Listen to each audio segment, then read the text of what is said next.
বিএনপির ৩১ দফাকে বাস্তবায়নের জন্য আমাদের জীবন যৌবন যা সবকিছু বিলিয়ে দিতে আমি প্রস্তুত রয়েছে। ইনশাআল্লাহ আগামী রাষ্ট্রনায়ক তারেক রহমান এই দেশের অতি সত্বর প্রধানমন্ত্রী হবে, এমন মন্তব্য করেছেন জাতীয়তাবাদী কেন্দ্রীয় ছাত্রদলের সহ সাধারণ সম্পাদক মোহাম্মদ হিমেল আল ইমরান।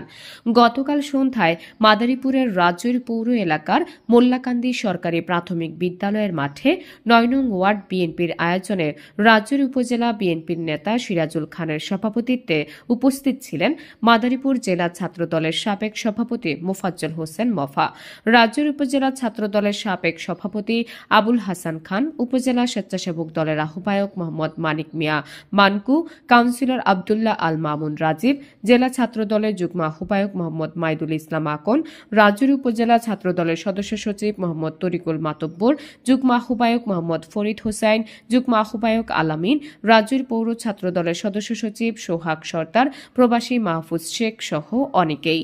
যত বড় শক্তি হোক সেটা আমাকে রুখে দেব ইনশাআল্লাহ। আমার বিরুদ্ধে এবং আমার জাতীয়তাবাদী দলের বিরুদ্ধে অনেক ষড়যন্ত্র হয়েছে, সেই ষড়যন্ত্রকে রুখে দেওয়ার শক্তি আমাদের রয়েছে। এবং বিগত ১৬ বছর এই রাজনীতি করে আমাদের নেতাকর্মী কতটা নির্যাতিত সবাই আপনারা প্রত্যক্ষভাবে জানেন। নিষ্ক্রিয় আর একটাই মানি যে শেখ হাসিনা রোশনালে পড়ে চাপে পড়ে জেল জুলুমের ভয় দেখিয়ে অনেককে দাবিয়ে রেখেছে।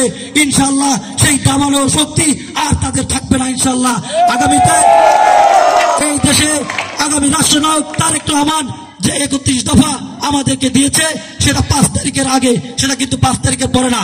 এই ৩১ দফার ভিতরে আগামী রাষ্ট্র কিভাবে বিনির্মাণ হবে তা প্রত্যেকটি কথা এখানে রয়েছে।